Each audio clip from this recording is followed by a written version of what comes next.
कर्नाटक की हार के बाद बीजेपी एमपी में बदली बदली नजर आ रही है और ये बदलाव जो है बीजेपी की रणनीति में भी दिखने लगा है। यही वजह है कि ये जो सियासी मुलाकात है इसकी चर्चा मध्य प्रदेश के सियासी गलियारों में जमकर हो रही है।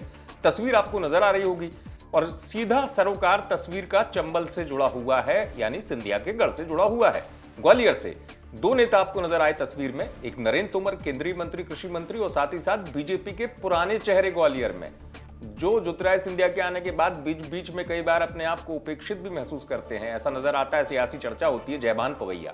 दरअसल दोनों नेता पहुंचे सीएम शिवराज सिंह चौहान से मिलने। इसे औपचारिक मुलाकात बताया गया, लेकिन सियासी मायनों में इसे औपचारिक नहीं समझा जा रहा है।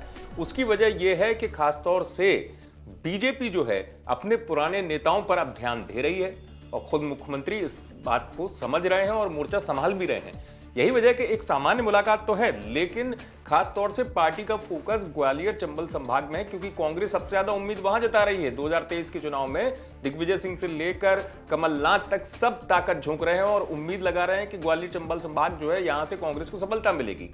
बीजेपी की जहां तक बात आती है तो बीजेपी के पास जो फीडबैक पहुंचा यहां के पुराने नेताओं की नाराजगी का, ये आपको भी पता है कि बीच बीच में दबी जुबान से हर कोई कह देता है। तो अब दो बड़े नेता ग्वालियर से, जो बीजेपी के ताकतवर कद्दावर नेता माने जाते हैं, पार्टी के पुराने चेहरे नरेंद्र तोमर और जयभान सिंह पवैया, सीएम शिवराज से मिलने पहुंचे हैं। और सूत्रों के मुताबिक बात यह आ रही है कि इसमें एक बड़ी रणनीति हो सकती है कि सिंधिया के गढ़ में बीजेपी अपने पुराने नेताओं पर भरोसा जताएगी। ज्योतिरादित्य सिंधिया के आने के बाद जो बीजेपी के कई पुराने नेता हैं जो अपने आप को उपेक्षित मानते हैं, तो सबको साधा जाएगा, सबको 2023 के चुनाव में महत्व दिया जाएगा, ऐसी खबर निकलकर सामने आई है। क्योंकि जिस तरीके से मुलाकात हुई है और खासतौर से जैसे मैंने आपको बताया, हाल में बीजेपी की कोर कमेटी की भी बैठक हुई, कार्य समिति की बैठक के बाद नेता जो हैं वो अब बिल्कुल उस तरीके से मूड में है, चुनावी मूड में, कि किसी भी हाल में पार्टी जो है वो 2023 की नैया पार करे। यही वजह है कि पुरानों को साधने से लेकर, मनाने से लेकर, रूठनों को अपनाने से लेकर पार्टी सब कुछ कर रही है।